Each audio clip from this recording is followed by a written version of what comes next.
Hello and welcome to our panel, Content Creation, a Sprint or a Journey. Today we'll be discussing content creation in the context of time with our three amazing panelists here. We have Emil, we have Rangagirl Nads, and we have Aldemone down the other end. We gotta calm down. So before we dive into it, I'd like to take a second to acknowledge the traditional owners of the land on which we meet today, the Wurundjeri peoples of the Kulin Nation, and pay our respects to elders past and present. To all the guys, gals, and non-binary pals, we hope you're all feeling safe and comfortable and that you've been having a great time today here at the Game Expo 2024. Thank you for being here at our panel. We're very appreciative. One of the biggest concerns, one of the biggest anxieties of whenever you run a panel, whenever you sit up here, is that no one will show up. But you are all here. So thank you so much. Shout out to you for starting this off awesome for us. So introductions. I'll get started and then I'll pass it over. My name is Logan. I've been a thank you. I've been a content creator for 3.5, nearly 4 years now. I specialize in Twitch and I do a little bit on YouTube and some other social media platforms. For context, I am in my mid-30s, so I am a late bloomer to the whole content creation game. But we also have some other content creators here today. Emil, why don't you tell us a little bit about yourself? Thank you so much for the introduction, Logan. As Logan has mentioned, my name is Emil. I'm also a content creator. I'm also an entrepreneur, and you guys might know me as the girl from Aftershock. I'm in the Aftershock ads. I do marketing at Aftershock, and I specialize in branding and partnerships over there. I'll get into my content creation journey later in the panel, but I'm a passionate gamer. I have been since I was a kid. And I got into content creation a while back, but it wasn't initially in gaming. It was in beauty. So a bit, left of field, but then I got into gaming and it's been a complete 180 and I'm absolutely loving it. So I've been in this space for about 3 years now.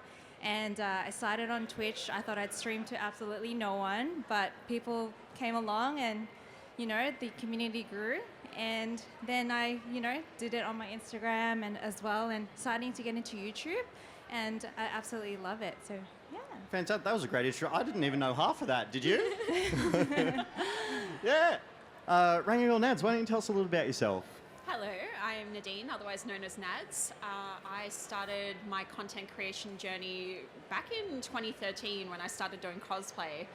And then from cosplay, it developed into Twitch streaming was probably my origin. I really enjoyed that. I did that right around, unfortunately, the COVID time period. And it kind of just grew from there. So I've been Twitch streaming for about 3 years now. I started doing event work through that. I've been gaming for quite a long time now, since I was younger. And it's been a really refreshing journey to jump on top of as well. So I'll jump onto that a bit later. Fantastic. Thank you so muher Nads. And over to Aldemone, or Tifa. Yeah, hello. I like Final Fantasy. I'm Aldemone, my pronouns are she, her. I'm a variety streamer and cosplayer. I started cosplaying in 2018, streaming in 2020. I probably started taking content creation seriously in the last 2 to 3 years. I'm going to be so honest with you. And yeah, we'll go through the content creator journey, but that's it for me. I'm also a woman in STEM, if you want to talk about science, but that's not really related to this. Anyway. Well, it could relate because... Oh, maybe it could. Okay, spoiler. Yeah. Because the first major point we want to talk about that we hope you can find some relatability to is getting started in your content creation journey. So as you just heard, we have essentially a professional content creator. We also have 2 cosplayers who have become content creators as well through their journey. And Emil, I want to start with you. How did you get started on your content creation journey? What inspired you? Okay. I'll probably start from when I started into the beauty space. So prior to me getting into gaming, I actually used to be a flight attendant. And so I was traveling the world quite a bit, and people were following my journey on social media. And this was on Instagram back in the day when there was no stories, no videos, no nothing. It was just you and the Instagram filters. So I was posting quite a bit of my travels, and I think that's where my content creation journey actually began. And then when I started my own business, it was an e-commerce business in beauty. I started to talk about a lot of that girl boss stuff. So, how to start a business, what it's like being a young entrepreneur. So people were following on that journey. And then finally, I got into gaming. So as you can see, my content creation journeys has been quite dynamic. It hasn't been the same niche. And so that's how I essentially started. It was just basically sharing my life and what I'm into and what my interests are. And I loved sharing it because I found that others related to it, no matter what space you're in, whether it's, beauty, entrepreneurship, or gaming, then there's always an audience that will resonate with what you're talking about.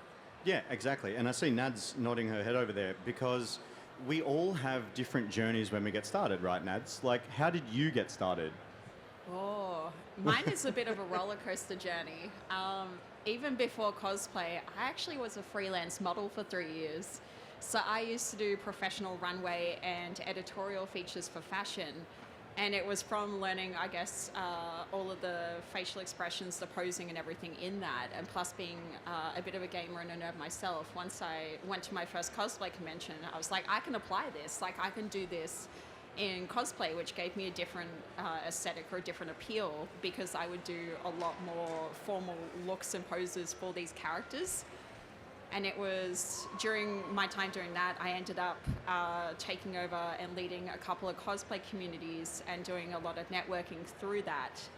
And I'd already had the interest in gaming, and I thought, what if I could do this? So when I finally scrounged up enough to afford an Elgato to be able to stream on my PC, because I wouldn't stream PC games, I had to be a console streamer. I started pursuing that a lot more heavily because I was a lot more passionate about the gaming community and what was involved in that. No, amazing. That's like, can I just say, so far the two of you had such better ways of getting started in content creation than I have. Like, I'll get to my story after we talk to Al Damone though. How did you get started in your content creation journey? Accidentally. I started cosplaying because I dyed my hair purple, and I'm like, that looks like Misato from Neon Genesis Evangelion. So I cosplayed her, and I was cosplaying casually, as in like I wasn't really concentrating on what I was posting. Oh, sorry about the feedback. I didn't really like focus on like content or filming. I was like, if I have something to post, I'll post it. Then I started streaming in 2020 because it looked like fun, and again, very casual. But then a year later, I built a community, and I did not know that was something that I could do. And it blows my mind that anyone follows what I do. And then from there, I was like, oh, okay, this is something that I can actually like put effort and work into. And I've just been working really hard on it more and more ever since. And you could definitely say the results are showing, which we'll get to a little bit later. I think a lot of people know you as a big fan of Final Fantasy. No. No? No, bro. No. I don't see it. I don't see it. And for those of you who are here, the way I got started was during COVID. I was made redundant from my full-time job, and a friend approached me and said, hey, my sister just bought a Facebook gaming page. Do you want to stream? Because they want to do 24/7 streamers. And I was like, yeah, all right, I'll give it a go. And I jumped on Twitch, and I started streaming my comfort game, which is World of Warcraft. Shout out relationship for 20 years with WoW. And the contract discussion fell through, and I'd started to build that community on Twitch. I was enjoying it. I was talking to people. People were talking back to me. It was the community that we'd built and developed that helped keep me keen and interested in that Twitch streaming space. So I got started because a friend said, do you want to work as a streamer? And then that fell through, and now I just do it for fun. So hopefully, at the end, we have a Q&A. I'd like to hear maybe even how some of you got started. I think that'd be pretty cool. But what I want to talk about now is we're now content creators. We've started on our journey.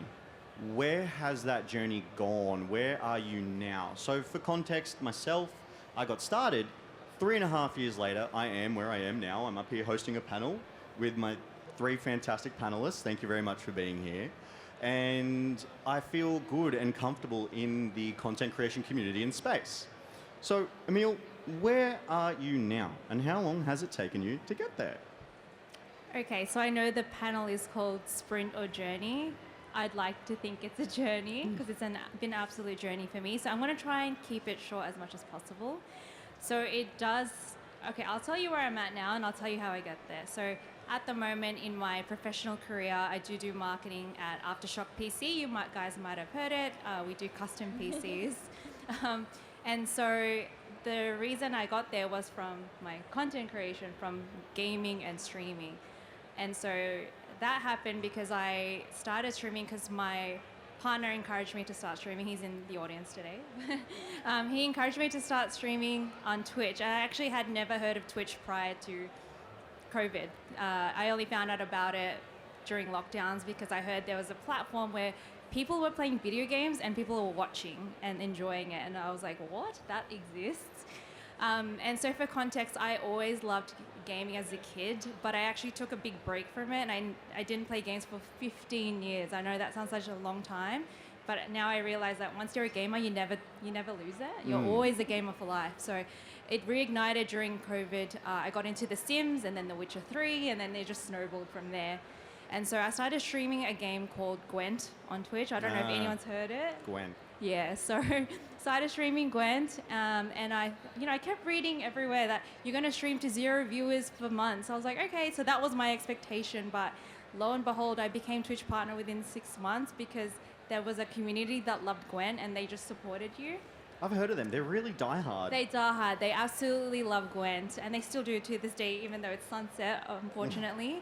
Trying to keep this short, but yeah, so then I started streaming on Twitch and a lot of doors opened up for me. You know, I did Twitch Rivals at DreamHack. I got invited to that, and I just couldn't believe that someone that, you know, hadn't been gaming for so long is now getting invited to these things, coming to events like PAX, Game Expo, and then the amount of people that you meet. And I loved the fact that on Twitch, I actually got to meet so many people that loved gaming, because prior to that, I didn't know anyone in gaming.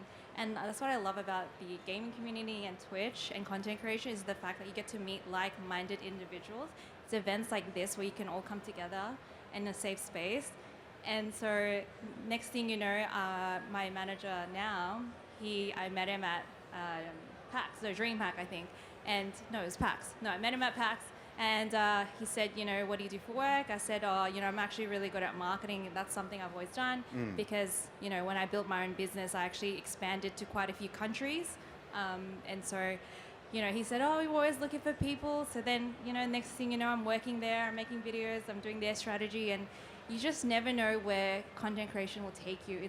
You think you're just going to make content, but it's not. It's actually opens up a lot of opportunities and doors, and that's what I love about content creation. Yeah, no, that's a really good answer and a great note to end on. That content creation opens so many doors, as it has in your case.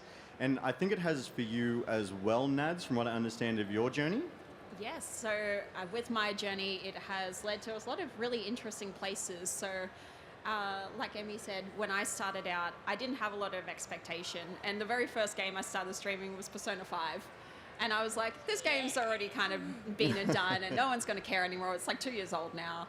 And majority of my community came entirely from all these Persona stands coming in. And it was fantastic. I stayed pretty strongly on that. And then to 4, and now I'm jumping back to 3 again. And following from there, I started just like doing opportunities, like reaching out, doing some charity work. It was just all for fun. And I thought, yeah, I really enjoy this. Like, I'll pursue it seriously, but at the end of the day, it's still a hobby. And then I got my opportunity to stream with Are You OK at PAX about 2 years ago. And that kind of opened up a whole bunch of doors for me. I met another creator that goes by Zombie Loves Bacon. And although we never got to actually stream together during that time, because it turns out the Are You OK stream booths weren't actually ready yet. So we ended up being tech people helping them set it up, and missed out on the opportunity at that point. I got to know both him and as well as the people running it, and through those communications and just opening new doors, I became a member of like Team OCE. I started pursuing other interests, like whether that was working with Cure Cancer, becoming partner with Ubisoft now, which is a very big deal for me. I've been a huge fan of Assassin's Creed games for the longest time, and one of my favorite games was Rayman 2, which no one talks about, but it was fantastic. That was my whole childhood, that game. And, you know, it spurs you into different places, and it comes in 2 different levels, like whether you're passionate about something and you pursue that passion, but you also have to be a little bit motivated enough to just reach your hand out and be like, hey, I just want to apply for this. And don't be upset if you shoot it down. I've had more rejections than I've had exceptions, but at the same time, those exceptions lead you into new places, new people. And it's always such a welcoming community to join into and meet like other like-minded creators, like other people that have those same interests. And getting that support from those different teams or different creators is amazing. And something that you mentioned that I want to go back to is actually passion. I find that if you show enough passion for a game on social media amongst your friends, any of your connections, people then start to think of you as that person. So even in my own journey, in my own experience, some of you may have heard of this little game. It's called Starfield. And I went absolutely ham on social media about like how much I'm looking forward to it, how keen I was to play this Bethesda Starfield game. So much so that they actually reached out and said, hey, do you want to work together with this game? So don't be scared to be passionate about things you enjoy on social media or on content creation platforms. Like, you like Persona 5, go in on it. Gwent, go in on it. And Al, what would you say you go in on? Final Fantasy. No, what I wanted to touch on was that, like, I can speak for everyone on this panel and like every creator at TGX, is that like we put so much love and effort into our content because it's just us talking about the things that we like. Like, that's it. It's like, I like this thing. How cool is it? And it's wild the opportunities that come from it. I don't know how many people know this. I don't think you know this, Logan. Last year, I was contacted by the marketing team for the Spider-Man Into the Spider-Verse orchestra concert, being like, do you want to make an ad for us? And I'm like, okay. So my face was sloshed over people's profiles. I had families sending me like, is this you? What are you doing here? And that was just because I was making a bunch of TikToks saying I was excited about the concert. So it's wild the opportunities that come to you just because you're really passionate about something, and like PR managers will see that and be like, yeah, I want her. I know you want me to mention it. I'll mention it. I am a big fan of the Final Fantasy series, and I post about it all the time, and I am very annoying online. And then I got sent a game code for Final Fantasy VII Rebirth, and I cried when I got the email, being like, they want me to... I was going to play it anyway, but they sent me the game. So that was really cool. I guess where I am now, sorry, all over the place, is that right now I'm in a really good place, and I'm spending, even though I have a full-time job outside of this, woman in STEM, I'm spending a lot of time and effort into what I put online and into my community, and because of that, people are recognizing like, oh, this girl's pretty all right, let's get her involved in this campaign or this event, and like that's what comes from it. It comes from a real passion and like hard work for like what you do. Yeah, absolutely. I couldn't agree more. And Al, weren't you taking photos with a very special certain sword in a very different country that is not Australia at one stage? Yeah, I was in that was just for fun. Okay, so I was in Europe, and they had the Final Fantasy 16 Invictus sword there, and I went to the Tower of London, and for those who like medieval stuff, don't get mad at me, I did not care about anything else in that exhibition, I just went for the sword. Yeah. I went straight to the sword and I left. But it's that kind of Don't passion. yell at me. Yeah, it's literally that kind of passion as well. It was so beautiful. And that's one of the things that you see from, you know, people that you follow or other content creators or influence, is you see their passion for the things that they enjoy, and it can bring you enjoyment and happiness as well. So seeing you so passionate and happy makes me happy as well. Yes. I absolutely love it.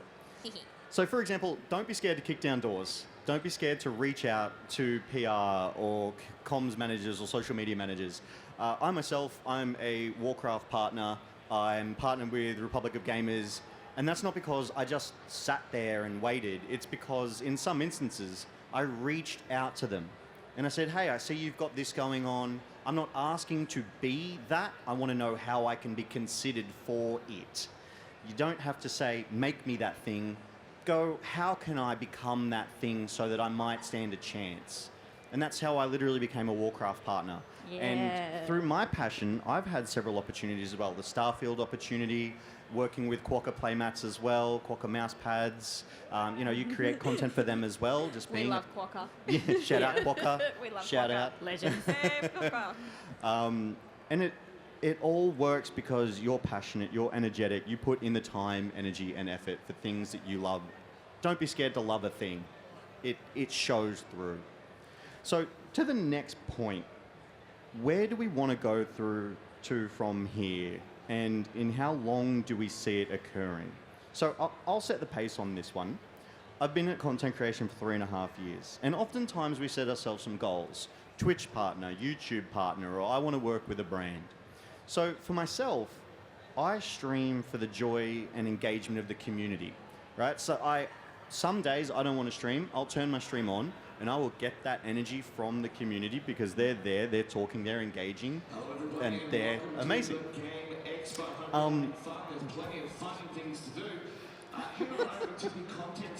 Good chance for a drink. Thank you. No, that's us. Yeah. Thank you. Yeah. Mm-hmm.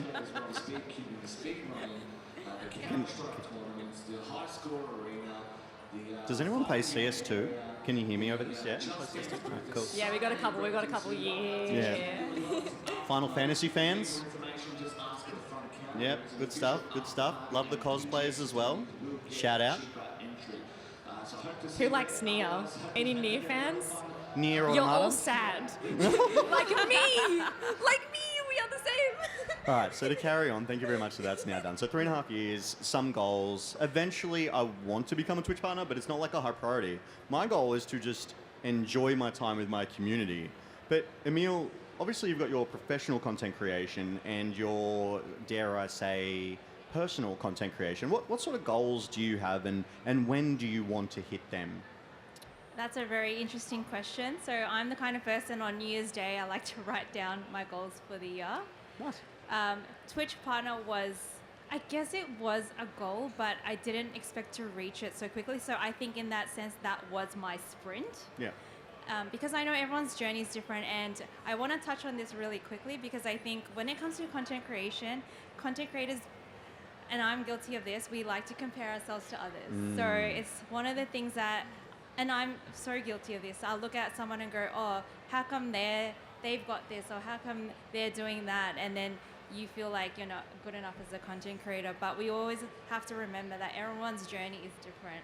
And so I think the attitude that you have is great, where you're like, you know what, I enjoy this, I enjoy it for my community, and I'm going to treat it as such. And then, those doors will open up for you anyway, because when you are passionate about something, like Al is and for you, Nads, as well, it will just come to you. I'm not saying that, you just go sit there and do nothing and it will come to you, but in the sense that if you want something, write it down. I like to write it down, but write out what your goals are and go for it. And I think just, by putting it out to the universe, it will eventually happen.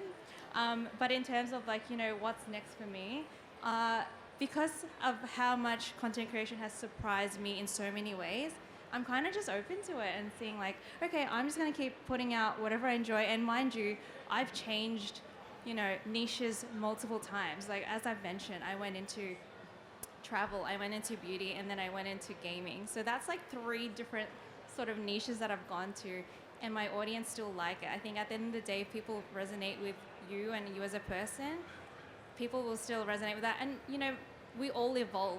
Maybe one day we're so into one thing and then the next we're into something else. So, I moved in from Gwent into, Souls-like games, and now I'm into FPS. One time I said I'm never playing FPS, and now I am. So That's a 180. Yeah. So what I'm trying to say is that be open to anything that comes your way, and if things change, that's it. That's the journey. There's going to be highs, there's going to be lows, there's going to be stop signs, there's going to be green lights, red lights. Just roll with it, I say. Yeah, no, there's definitely a lot of opportunity. And one of the pieces of advice that they often give you as a key to growth is niche down. But I also think that there is capacity to just be yourself and enjoy what you enjoy. And as you said, you will attract that energy, right? You get out what you put in. So if you're putting into these things, you'll get those things out. Yeah. So for example, I've pivoted WoW, League of Legends, Magic the Gathering, Warhammer 40,000. We are more than just the one aspect that we may be seen for in our content creation, and it's important to talk about those sorts of things. I think so, because I do find that, with content creation, sometimes it is good to pick a niche. I'm not saying it isn't, but sometimes I feel that content creators will get to the point where, okay, I've been doing it day in, day out, and now I'm feeling a bit burnt out, and it's okay to change. You don't have to keep doing the same thing. If you're not feeling it anymore, take a break. And then, maybe it reignites again, or maybe you discover that you actually love something else, and that's okay too. Yeah, burnout is absolutely real. So, Nads, Yep. Where do you intend to go to from here where you are now? Have you reached your goals, or do you have other longer term goals? How long do you want to take to get to those content creation related goals? for me personally, I feel like the moment I apply a time limit to something, I immediately get depressed if I don't accomplish it. Yeah. I am much like you, Logan. I started this late. I'm actually in my early 30s at this point and just kind of enjoying the ride for what it is. Like, I never expected to get a large following. I know I don't really have a massive one, but the fact that they come in, they turn up day in, day out, and just kind of follow me along. Like, I thought I wanted to be a niche streamer with Persona. I eventually ran out of Persona. I jumped ship to stream a lot of Dead by Daylight, and then I lost the motivation for that. Yeah. And then I somehow got sucked into Kirby. And now everyone identifies me for Kirby because I post Kirby everywhere, and I love my little pink ball of serotonin. Hell yeah. But it just kind of changes all the time. Like, a lot of the opportunities have been from putting my name out there, as you said. Like, you've got to put into things. But the best advice I give anyone starting out is the worst thing you can do is compare yourself. Yeah. Because even though the journeys are different, like, what works for them is not guaranteed working for you. Yeah. And you just need to find what works for you, what you enjoy, what you feel comfortable doing. But on top of that, don't look at the views. It's never should be about the views. It should just be about whether you're enjoying what you're doing and you are gathering like-minded people. Because if you're authentic, true self, people will just gravitate to that. Yeah. They gravitate to the passion, and they just gravitate to, like, the energy that you put in. Yeah. So you got to keep yourself in that healthy mindset and not go, well, I don't have more than 3 viewers today, so therefore it's a bad day. Like, it's Yeah. not about that. Yeah, and now that the two of you have touched on it, it's basically that saying that comparison is the thief of joy. Like, we are all on our own journeys. We've all achieved so far what we've wanted to in different time frames, or we will in different time frames. We've all come from different backgrounds and we all have different futures, but we're all content creators. And in this moment, we've come together to talk about that content creation. As many of you are, I know that a lot of you in the crowd are content creators as well. And you will all have your own journey. I see that there's a VTuber here in the community as well. And VTubing is a different aspect of content creation that I almost feel like none of us are even on. And hopefully we'll get to hear from VTubers in the future and their journeys, because that can be relatable. As a IRL streamer, I know that some days when I'm having a bad day, I'll turn my camera off. It's still stream, I still have fun, but having that option to be a VTuber as well is fantastic. And if I was ever going to VTube, it'd probably be my Makote from Final Fantasy XIV, because I just love that thing so much. Al, where to from here for you? And I almost actually kind of want to hear from your perspective of being in STEM. Is that asking too much? I'm so impressed, like, honestly. I'll talk about it briefly, and Yeah. then I think we'll stay on topic. Yeah, Logan. all right. No, Sorry, I'm a my woman bad. in STEM. I recently got a job as a research assistant in a fruit fly genetics lab. I'd love to just work up the ranks of research assistant, potentially become a research officer. But that's STEM. Anyway, moving on to the topic of the panel, Logan. Of course, I have, like, the physical, like, achievement milestone goals in my head. Like, as a cosplayer, I love to table at a convention. One day. As a streamer, I love to Twitch partner. But the thing that, like, blows my mind in the online space is being, I know it's gonna sound so lame, leave me alone. Being, like, a positive inspiration for others. Like, for example, I share all my, like, work in progress content on socials. I show how I make everything. And I have people tell me, like, oh my gosh, this helped me learn how to make my Jill cosplay. This helped me learn how to do this skill. Like, oh my gosh, that's so cool.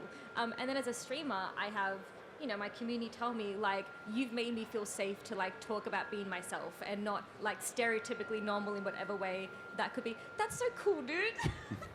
So I want to continue to do that and provide spaces for people who might feel alienated otherwise. Like, that's very important to me. Yeah, you want to, like, champion those aspects and Absolutely. show other people that it can be done, that there are people out there doing it. One of the things that I've taken from my corporate experience in my lifetime is that culture comes from the top.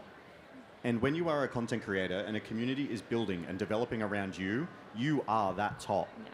So when your community is out there, when you are out there, you know, and they can, to a point, represent you, they get that sort of sense of culture from you and what you do. So, for example, I know we're all very pro LGBTIQA2+, right? So people know that they can come into this space and go, awesome, I feel good here and we can talk about these sorts of things. So to that point of what do you or would you champion as the content creator? Like, Emil, what do you stand for? What do you want to be known for in your content creation? For me, it's about, I mean, I can't do it from my own personal experience, but it's just to be yourself. Because as I mentioned, I didn't game because I thought it was uncool or, you know, it was a waste of time, as my parents said back in the day. They don't see it as a waste of time anymore. But back in the day, it was like really seen to be uncool playing games, and, you know, it was a waste of time. And for me, when I started streaming, I actually met other people that liked games. And mind you, I was so oblivious to the whole gaming space. So I didn't know that there was communities out there. Like when I first found out the Gwent community, I was like, okay, I'm home now. Yeah. That's what it felt like. And I want that to, when I make content or when I stream, I want people to feel that way, where they feel like, okay, this is like where I feel home at, and that's what I want to champion. But also I want to show that, you know, you don't have to be a certain stereotype to be a streamer or a content creator. You know, I think conventionally I may not look like I always get told I don't look like a typical gamer, but I want to show that, you know, I can still be interested in X and still be a gamer. Yeah, absolutely. And that's something I really want to champion. Yeah, that representation and that relatability for others who don't see themselves everywhere. Yeah, absolutely. Nads, same question for you. I feel like mine ties in a little bit with the same thing. Like, Yep. I try to champion as a whole just acceptance. Yeah. And that can come in many different degrees, whether you're LGBTQIA or you want acceptance within like a cultural space. Yeah. I have just like a few like minimal rules when people come into the channel, and I just encourage open-mindedness. I Yeah. want everyone to feel comfortable whether they disagree with another person or not. Because like with gamers, there's always like mental health issues as well. It's a matter of like being open to one another and being accepting to one another without any sort of like degradation or isolation. Yeah. And it really reflects well, I guess, depending on how you personally handle things on your stream yourself, as to how your community is going to behave too. Yeah. So it's always been something really important to me to make sure everyone, even if they may not agree with something that's in front of them, can at least have the acceptance to just say, hey, well, that's okay, that's who you are, and I'll accept you for that, and be open-minded about your situation or, you know, the thing that you're currently dealing with or going through. Yeah. Al, what are your thoughts? Yes. One thing that I champion and think is very important is overcoming obstacles by creating the spaces that you don't feel exist for yourself. Whether you're a woman in gaming, you're queer, you have a disability, you're a person of color. Can I give a shout out to Blackout GG, please? Please, Shout out thank you. Blackout I think they do GG. so much for the Indigenous gaming community, so like, thank you. I think like that's a great example. Yeah. So creating those spaces that you don't feel exist for yourself, Yeah. I think is very important. Yeah. All right. We are getting toward the end of the panel, so we're going to ask one question, and we're going to race through the four of us. One sort of highlight of your content creation journey.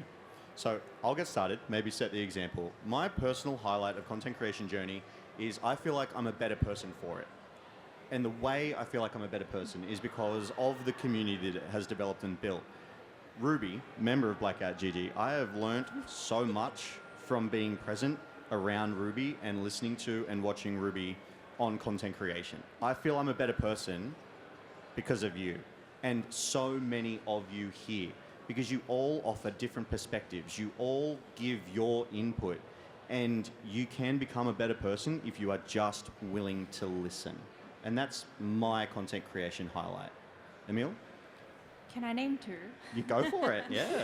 I think for me the main one is the fact that I've gotten to meet so many people within the gaming space and people that are like-minded, because prior to content creation within gaming, I didn't know anyone that was a gamer at all. So this allowed me to meet, you know, a small group, and then it just, now I know a lot of people. So that's one highlight for me. And I think the second one for me, which I'm very, very fortunate, was to do Twitch Rivals at DreamHack. The fact that it was on stage and, you know, it was streamed live on the actual Twitch front page, playing a game that I'd never played before. I was like, okay, I'm just gonna have fun, and it was one of the best experiences I've had from content creation. Oh, that's fantastic. I would think that's a highlight too. Nads, what would you say is one of your content creation highlights? I feel like both of your points are honestly something that I feel a biggest highlight. Like, I gained a lot of my self-confidence through my content creation or my streaming. Like, I learnt to truly kind of accept myself and be happy that I'm this Yeah. nerdy, awkward person, or that I don't really fit a traditional mold of, gamer, or even like back in the modeling days, I don't look like I do it. Yeah. But it's something that made me feel more confident as a person. I feel like it did better myself, but I also feel truly humbled that I've met such amazing people and become a part of their lives and like in their communities as well. And that's been a huge deal for me to have that kind of support build up around me when I started, that's not something I expected. Yeah. Yeah, I love that content creation works both ways. You can find your people and people can find you, and it creates that space. Al, content creation highlight, let's go. I didn't consider myself a creative or entertaining person before I got into this because I've always been like a academia side of the brain, and then I was like, oh, I can like make costumes, I can make content online that people enjoy. That's really cool. So that'll be the highlight. Also Square Enix noticing me was really, really cool as well. So like, yeah, obviously that's a highlight. Shout out Square Enix for noticing Al. Thank you very much, everyone, for coming to our panel this evening. It is fantastic to be up here to talk to you. And this has been Emil, this has been Nads, and this has been Al Damone. You can find them all on social media. We'll also be down in the crowd after if you want to come and have a chat. So thank you very much, everyone. Yippee! Can we get a photo?